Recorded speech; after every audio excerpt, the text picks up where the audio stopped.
Regarding sa mga preachings or tinanong.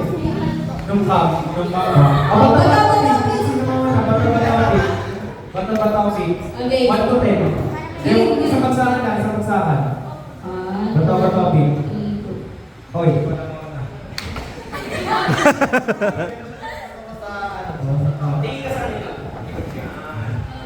Ayan, yung marami pa ako natutunan sa yung isa doon is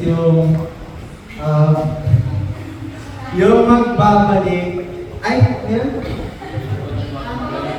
Maglilingkod at hindi tatalikod. Yung ayun, kasi syempre tumatakbo sa akin yun. Nagsaserve din po ako sa church namin. And kada magsaserve, maraming mga challenges and maraming mga problema na sa tingin natin madali natin sumuko kung wala si Lord. Tsaka yung ano rin po, isa rin po yung naging highlight sa akin, yung maging ano tayo, yung matuwa ka kapag sinabi ng anak, kamukha mo sa Jesus. Yung naging isa rin sa ano sa akin. Kasi tama nga yung sinabi nung, alimutan ko yung pangalan ng pastor, pero tama yung sinabi niya na dapat tayong matuwa or magsaya kapag sinabihan tayo na, uy, kamukha mo na si Jesus, paawat ka na, mga ganon-ganon. Dapat po tayong magsaya pag sinabihan tayo ng ganon kasi ayun nga po ang goal natin, maging katulad ni Jesus. Ayun, marami pa po ako.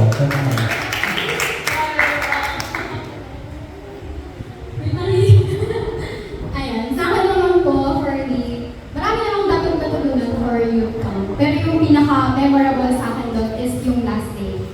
Na kung saan doon is yung sa punishment ng mga, ikaw doon din? Counselor. Ayun, yung punishment ng mga council. Kasi kami talaga as a group, ang mindset talaga namin, di okay lang kahit di tayo manalo, di ba kahit sino naman. Okay lang kahit di tayo manalo, di naman gano'ng taas ng that time. Okay na, hindi naman mananalo, sige okay lang po. Tapos nung nasa reflection kami, si Tita Eds kasi yun, yung nag-share sa amin. So nasa ikot kami no, na reflection na ano yung mga naranasan namin, gano'n, as a team, ano yung mga natutunan namin, gano'n. Tapos doon pa, syempre, mag-work sa team, ganyan. And then, tinanong kami ni Tita Eds, sabi ni Tita Eds, pero okay lang bang hindi kayo manalo? Syempre, ang sagot namin, okay lang po. Kasi nandun kami sa acceptance. Pero ang hindi okay, yung iba, yung bayad, nang hindi namin naabot yung pinaka-range talaga ng score namin. And then, umiyak si Tita Eds nun, naiyak lang din ako sa kung paano niya ipinaliwanag yun. Patulad namin sa mga kasalanan natin, di ba? Na kung tutuusin, hindi naman talaga dapat tayo karapat-dapat. Na si Lord mismo, dahil sa krus ng Kalbaryo, di ba? Sinacrifice niya mismo yung buhay niya para sa atin. Ganun pinaliwanag ni Tita Eds. And grabe yung wisdom, ng knowledge talaga yung binigay sa amin ng Lord that time. Na hindi naman din deserve yun talaga, pero wala ka nang magagawa. It's too late.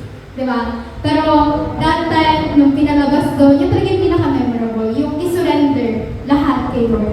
I remember nung sinabi ni Pastor na, huwag niyo mahayaan na lumabas kayo sa simbahang ito nang hindi niyo pa nasusurrender sa Lord lahat. Amen. Kaya nung that time, wala kaming ibang ginawa kundi i-surrender yung mga bagay na kasalanan na nagawa namin, na sariling kulungan ng puso namin yung nakagawa ng bagay na yun. Kaya napakasarap lang din, nakakagaan. Amen. Amen. Nakakagaan na mag-surrender sa Lord. Di ba? Yung tipong wala ka nang maititira, hindi ka na mag-worry kasi alam mo sinurrender mo na.